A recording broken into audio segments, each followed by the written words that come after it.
اعوذ باللہ السمیع العلیم من الشیطان الرجیم بسم اللہ الرحمن الرحیم. لیکچر کے چوتھے حصے کی طرف آتے ہیں، یعنی پریکٹیکل ڈیمانسٹریشن جو ہے ارکان کی. تو اس کے جو ریفرنسز ہیں صحیح بخاری اور صحیح مسلم کے حوالے سے وہ میں آلریڈی دے چکا ہوں. صرف فزیکل ڈیمانسٹریشن کروں گا کہ ہمیں ارکان نماز میں کس طریقے سے ہاتھوں کو اٹھانا ہے اور باندھنا ہے. تو سب سے ضروری چیز یہ ہے کہ قبلہ رخ ہونا چاہیے اور اپنے پاؤں اپنے جسم کے مطابق کھولیں. یعنی اگر اپنے شولڈر سے ہم ایک پرپینڈیکولر ڈرا کریں تو ہماری جو ایڑیاں ہیں ان کے اوپر جا کر گرنا چاہیے. جتنا دو شولڈرز کے درمیانی فاصلہ ہے اتنا دو ایڑیوں کا فاصلہ ہونا چاہیے. تو یہ تقریباً کیلکولیشن کرنے سے ایک نارمل آدمی کا 10 انچ تک بنتا ہے. اگر کوئی زیادہ موٹا آدمی ہے تو وہ 12 انچ تک بھی کر سکتا ہے، لیکن 10 انچ تقریباً ایک بالش کے قریب ضرورت ہوتی ہے. اور پاؤں کے پنجے قبلہ رخ ہونے چاہیے، شلوار ٹخنوں سے اوپر ہونی چاہیے. اس کے بعد قبلہ رخ جو ہے متوجہ ہو کر تو نماز کی نیت دل میں کرنی ہے. اس وقت نماز کو حاضر کرنا ہے کہ کون سی نماز پڑھنے جا رہا ہوں. زبان سے نیت کرنا ضروری نہیں ہے بلکہ یہ خلاف سنت ہے. تو اللہ اکبر کہہ کر ہاتھ کو بلند کرنا ہے، اللہ اکبر. تو تھوڑی دیر کے لیے ہاتھوں کو یہاں کھڑا رکھنا ہے. جو میں نے بتایا تھا کہ بخاری اور مسلم میں آتا ہے کہ کندھوں تک ہاتھ اٹھاتے تھے اور صحیح مسلم کی روایت میں کانوں تک اٹھاتے تھے. تو وہ یہ ہے کہ کانوں کے مقابل آ جاتے تھے، یعنی پیرلل. تو اس وقت انگلیاں کانوں کے پیرلل ہیں اور ہتھیلیاں شولڈر کے پیرلل ہیں. تو نہ یہ ایسے رفع دین کرنا ہے اور نہ یہ اس طرح کا رفع دین. یہ اس طریقے سے اس کونی کو پیوٹ مانتے ہوئے اگر اس کو نارمل انداز میں ہاتھ کو اٹھایا جائے ایسے تو جس جگہ پر پہنچتا ہے وہ خود بخود اگر سائڈ سے دیکھیں تو یہ کانوں کے برابر اور ہتھیلیاں جو ہے وہ کندھوں کے برابر آ جاتی ہیں. اس کے بعد اللہ اکبر جب کیا اس کے بعد دائیں ہاتھ کے اوپر بائیں ہاتھ کے اوپر دائیں ہاتھ کو باندھنا ہے، بائیں ہاتھ کی زرہ پر اس طریقے سے. اور اس میں یہ بھی خیال رکھنا ہے کہ یہ بعض لوگ اس طرح ہاتھ باندھتے ہیں، بعض لوگ جو ہے وہ ایسے، بعض لوگوں کو دیکھا بعض ایسے باندھتے ہیں. یہ سارے طریقے غلط ہیں. دایاں ہاتھ بائیں زرہ پر آنا چاہیے. وہ میں نے پوری ڈیفینیشن اپنے تھیوری والے پورشن میں بتا دی ہے آلریڈی. تو اس طریقے سے ہاتھ باندھنے ہیں. اس کے بعد جو کچھ پڑھنا ہے اس کے بعد پھر جب رکوع میں جانے کا ارادہ کرنا ہے تو پھر اللہ اکبر تھوڑی دیر کے لیے ہاتھوں کو یوں رکھنا ہے اور پھر رکوع میں جانا ہے. اور رکوع میں پوزیشن کیا ہونی چاہیے کہ نبی صلی اللہ علیہ وآلہ وسلم بڑی مضبوطی کے ساتھ اپنے دونوں گھٹنوں کو پکڑ لیتے تھے، مضبوطی کے ساتھ. اور آپ صلی اللہ علیہ وسلم کی یہ دونوں جو بازویں تھیں یہ بالکل آپ صلی اللہ علیہ وسلم سیدھی تان لیتے، جس کی وجہ سے کمر بالکل سیدھی ہو جاتی تھی. اس حالت میں رکوع کی تسبیحات پڑھنی ہے. پھر یہاں سے جب سر اٹھانا ہے تو پڑھنا ہے سمیع اللہ لمن حمیدہ، اور یہاں پر ہاتھ لا کر پھر اللہم ربنا ولک الحمد. اور جتنی دعائیں ہیں وہ انشاءاللہ نیکسٹ ٹائم میں بتاؤں گا کون کون سی دعائیں ہیں. فی الحال صرف پوسچر بتا رہا ہوں کہ پوزیشن کیا کیا رکھنی ہے. اس کے بعد اللہ اکبر کہتے ہوئے سجدے کی طرف جانا ہے. تو سجدے کی طرف جاتے ہوئے پہلے ہاتھوں کو لگانا ہے، اس کے بعد گھٹنوں کو. وہ اس کا ریفرنس بھی میں نے بتا دیا. اللہ اکبر. یہ دونوں ہاتھ رکھے، دونوں ہاتھوں کے درمیان سر آنا چاہیے. اور بالکل جس طرح رفع الیدین کرتے وقت انگلیاں کانوں کی سیدھ میں آئی تھیں اس وقت بھی انگلیاں کانوں کی سیدھ میں اور ہتھیلیاں جو ہیں وہ کندھے کی سیدھ میں آئیں گی.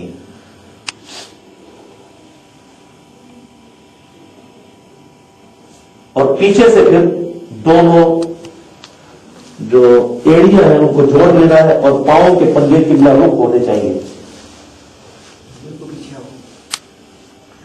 یہ ایسے کرنا بھی منع ہے. اسی طریقے سے بعض لوگ ایسے کر لیتے ہیں، یہ بھی غلط ہے. اس طریقے سے ایڑیاں جڑی ہوئی ہو اور پنجے مڑ کر قبلہ رخ ہونے چاہیے. پھر اللہ اکبر کہہ کر بایاں پاؤں بچھا لینا ہے اور دائیں پاؤں پر بائیں پاؤں پر بیٹھ جانا ہے. اور اس طریقے سے دونوں ہاتھوں کو زانوں پر رکھنا ہے. یہ بھی سنت ہے اور اس طریقے سے ہاتھوں کو رکھنا بھی سنت ہے. دونوں طریقوں سے رکھنا سنت ہے. اور پھر دوسرا سجدہ کرنا ہے تو دوسرا سجدہ بھی بالکل اسی طریقے سے ہوگا اللہ اکبر کہنے سے. اور پھر دوسرے سجدے سے جب سر اٹھانا ہے تو پھر دوبارہ جلسہ کرنا ہے، جس کو ہم جلسہ استراحت کہتے ہیں. اس کے بعد جو ہے وہ دوسری رکعت کے لیے جب کھڑے ہونا ہے تو دونوں ہاتھوں کا سہارا اس طریقے سے لینا ہے. ایسے سہارا لے کر تو پہلے گھٹنے اٹھانے ہیں، اس کے بعد ہاتھوں کو اٹھانا ہے ایسے، اور واپس قیام میں آنا ہے۔ اب جب قیام میں دوسری رکعت میں ہے تو رفع الیدین نہیں کرنا، کیونکہ یہ ایون رکعت ہے، اور رکھتے جو ہے تعاقب میں رفع الیدین ہوتا ہے۔ تو یہ اوپر آتے ہوئے بعض لوگ جو ہے وہ جب دوسرے سجدے سے یا تشہد سے اٹھتے ہیں تو وہ لوگ جو ہے وہ اس طرح ہاتھوں کی مٹھیاں بنا لیتے ہیں، اور وہ کہتے ہیں کہ وہ روایت ہے کہ آٹا گوندنے والے کی طرح نبی صلی اللہ علیہ وسلم ایسے کرتے تھے، وہ روایت ویسے ہی ضعیف ہے۔ بخاری میں جو الفاظ ہیں وہ یہ ہے کہ آپ صلی اللہ علیہ وسلم ہاتھوں پر اعتماد کرتے ہوئے اٹھتے تھے، تو یہ نارمل انداز میں ہی اعتماد ہے۔ اور اگر کسی نے اس روایت پر بھی عمل کرنا ہے تو آٹا گوندتے ہوئے ایسے بھی کیا جاتا ہے اور ایسے بھی کیا جاتا ہے، لیکن وہ روایت ضعیف ہے۔ لیکن نارمل انداز میں اس طریقے سے ہاتھوں کا سہارا لے کر دوسری رکعت کے لیے کھڑا ہونا ہے، اور پھر وہی پاؤں جو ہے اتنے ہی ہونے چاہیے، کیونکہ جب صف میں کھڑے ہوں گے تو اتنے پاؤں کھلے ہوئے ہوں گے تو کندھا اور پاؤں ملیں گے، کیونکہ صحیح بخاری میں حدیث ہے کہ انس بن مالک کہتے ہیں کہ نبی صلی اللہ علیہ وسلم جب ہمیں صف سیدھا کرنے کا فرماتے تھے تو کندھے سے کندھا اور ہم پاؤں سے پاؤں ملا دیتے تھے، پاؤں کے پنجے قبلہ رخ رہنے چاہیے، اور قیام میں پھر اس طریقے سے ہاتھ باندھا، یہ وہی طریقہ۔ تو قیام میں ہاتھ باندھنے کا طریقہ، رفع الیدین کرنے کا طریقہ۔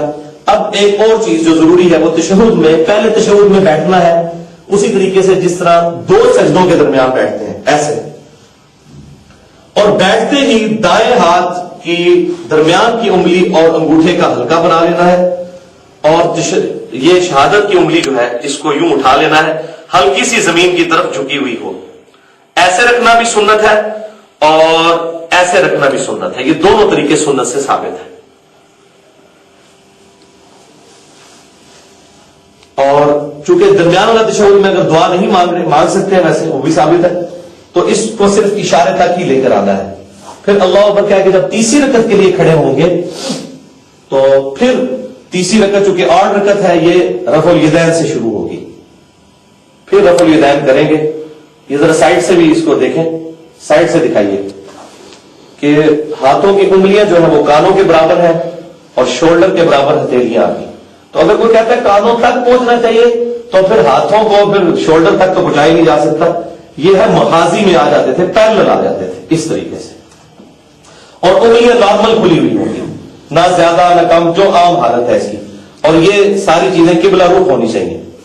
اس کے بعد پھر ہاتھ باندھ لیے جائیں، اور پھر تیسری رکعت کو بھی مکمل کیا، اور چوتھی کو جب مکمل کریں گے، اگر 4 رکعت والی ہے، 2 رکعت والی میں دوسری جو کہ آخری ہوتی ہے اس میں بھی تورک کریں گے، تو چوتھی رکعت میں تورک کریں گے یا فجر کی دوسری میں کریں گے۔ اور تورک کا طریقہ یہ ہوگا کہ یہ سجدے سے جب سر اٹھایا تو بائیں کولے پر بیٹھنا ہے اور دائیں پاؤں کے نیچے سے بائیں پاؤں کو گزار دینا ہے ایسے، اس طرف سے آگے، ایسے بیٹھتے ہی انگلی بھی یوں کر لینی ہے اشارہ، تو بائیں کولے پر بیٹھنا ہے، یہ دائیں پاؤں کو کھڑا کر کے یہ بایاں پاؤں نیچے سے گزارنا ہے، یہ صحیح بخاری میں موجود ہے، باقی کتابوں میں بھی۔ اس طریقے سے رکھنا بھی سنت ہے اور اس طریقے سے رکھنا بھی سنت ہے، دونوں ہاتھ دونوں دانوں پر، یہ بھی صحیح مسلم میں ہے اور یہ بھی صحیح مسلم میں ہے، باقی سارے ریفرنس ہمارے ریسرچ پیپر پر لکھے ہوئے ہیں۔ اور پھر جب ہم تشہد کی دعاؤں میں پہنچیں گے تو آہستہ آہستہ انگلی کو یوں حرکت بھی دینی ہے، جب دعا پڑھ رہے ہو ایسے ایسے نہیں کرنا بلکہ ہلکی ہلکی اس کو حرکت دینی ہے۔ اور پھر جب سلام پھیرنا ہے ہم نے تو السلام علیکم ورحمۃ اللہ پورا پھیرنے کے بعد، اور پھر یہاں بھی پورا پھیرنے کے بعد السلام علیکم ورحمۃ اللہ۔ اچھا، ایک حدیث میں آتا ہے ابو داؤد کی کہ نبی صلی اللہ علیہ وسلم کی کونی جو ہے یہ پوری زرہ یہ دائیں پنڈلی پر ران پر لگ جاتی تھی، تو وہ یہاں پر لگتی جب تورک بیٹھے ہو ایسے، یہ بھی سنت ہے، یہ کھڑی رہے گی اور یہ لگی ہوئی ہوگی۔